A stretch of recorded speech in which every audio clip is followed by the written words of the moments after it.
You've heard of the man who knocks. I am the one who knocks. But what happens when he knocks on the door of the man who doesn't even need a door to get inside your house? Walter White is a chemical genius who built a drug empire from a notebook and a prayer. Dexter Morgan is a blood spatter analyst who turned the art of murder into a surgical routine. Fans have debated this for years. The high school teacher Chemistry is the study of matter. versus the Bay Harbor butcher. But when you actually look at the facts, the skill sets, and the bodies they've left behind, it's not a fair fight. Round 1. Physicality and combat mastery. Let's start with the obvious, a physical confrontation. Walter White is a 50-year-old man with a terminal illness. His first kill, Crazy 8, was a desperate, gasping struggle in a basement with a bike lock. Walt doesn't win fights, he survives them through luck and chemistry. Dexter Morgan is a different breed. Since he was a teenager, he was trained by Harry to be a literal human weapon. He didn't just study blood, he studied jujitsu and advanced chokeholds while other kids were at prom. Look at his track record. He went head-to-head with James Dokes, Surprise, motherfucker! a massive Special Forces trained sergeant who lived for combat. Dokes was a huge man with a hair-trigger temper and elite military training. And Dexter still managed to outmaneuver him, outfight him, and eventually frame him. Dexter doesn't just kill, he dominates. In a direct fight, Walt is on a table before he can finish a sentence. Round 2. The opponents. To see who wins, look at who they've defeated. Walt's biggest threats were Tuco Salamanca and Gus Fring. Oh, tight, yeah! 6, 7, 6. These were dangerous men, but they were drug lords. They relied on henchmen, guards, and status. Dexter hunts the things that nightmares are afraid of.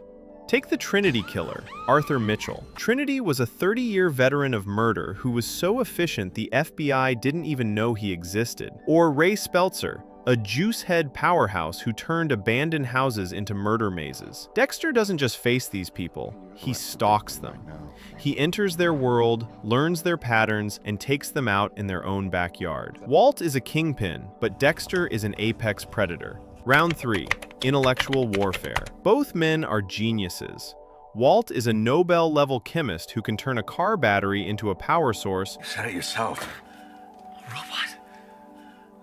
A battery. Or make poison out of beans. Or you made poison out of beans, yo. His mind is built for expansion, for empire business. But Walt has a fatal flaw: ego. He left leaves of grass on his toilet. He couldn't help but defend Gail Bedeker's intelligence to Hank because he wanted the credit. WW. I mean, who you figure that is? Woodrow Wilson? Willy Wonka? Walter White?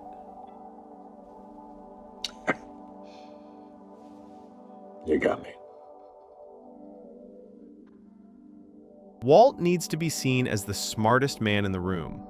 Dexter is a surgeon of the law. He uses his job at Miami Metro to hide in plain sight. He doesn't want credit, he wants to be a ghost. He can walk through a blood-drenched crime scene and reconstruct the entire murder in his head while his coworkers are still looking for the light switch. Dexter plays chess with the police department for 20 years and never loses. Walt plays chess for 2 years and loses his entire family, his money, and his life. Round 4. Pressure and the mask. When Skyler asked Walt a simple question, he stuttered and made up a gambling story that barely held together. He reacts to pressure with explosive desperation. Dexter is a master of the mask. Think about the scene where he's in the middle of a kill and his girlfriend Rita walks in. He doesn't blink. He switches from butcher to boyfriend in half a second. He spent decades bringing donuts to the very people hunting the Bay Harbor butcher. I don't want no fucking donut, Morgan. Sorry. Just like me. Empty inside. He survived Sergeant Dokes, Captain LaGuerta, and the FBI without ever losing his composure. Walt becomes Heisenberg to feel powerful. Goddamn right. Dexter is born as the dark passenger. Round 5. Escape versus ego. Look at how they disappeared. Walt was given a full reset by the disappearer. He went to a cabin in New Hampshire with everything he needed to survive, but he couldn't handle the silence. He came back to Albuquerque because his ego was bruised by a TV interview. He died in the lab because he couldn't let go. Dexter faked his death in a hurricane and vanished for 10 years. He lived as Jim Lindsay, a quiet guy in a small town. No kills, no slides, no ego. Open your eyes and look at what you did! He had the discipline to stay dead to the world until he chose to resurface. That level of self-control is something Walter White never possessed. Round 6. The Ghost versus the Empire. Walter White didn't just want to survive, he wanted to be a god. When he declared he was in the empire business, he traded his safety for a crown. But visibility is a death sentence. Walt's tragedy wasn't a lack of genius. It was the fact that you can't build a kingdom in the shadows without eventually catching the light. Dexter aims for 0. No throne, no fame, no footprint.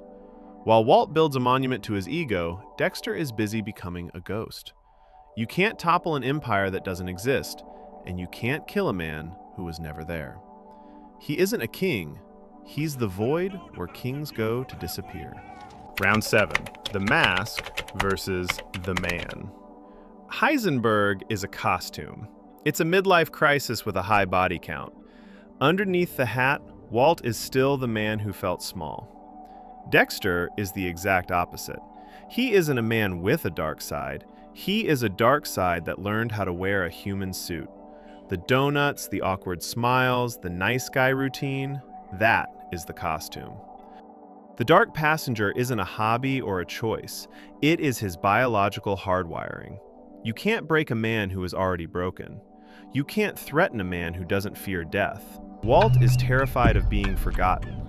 Dexter is terrified of being noticed. The final verdict. Walter White is an incredible character, but in a matchup against Dexter, he's just another name on a blood slide. Walt's power comes from his meth and his reputation.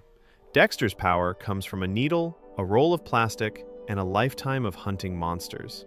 In the drug world, Heisenberg is a legend, but in the dark, he's just a victim. Winner. Dexter Morgan. Agree? Disagree? Do you think Walt's improvised genius could catch the butcher off guard? Drop your verdict in the comments. If you want more deep dives into TV's greatest anti-heroes, hit that like button and subscribe. I'll see you in the next one.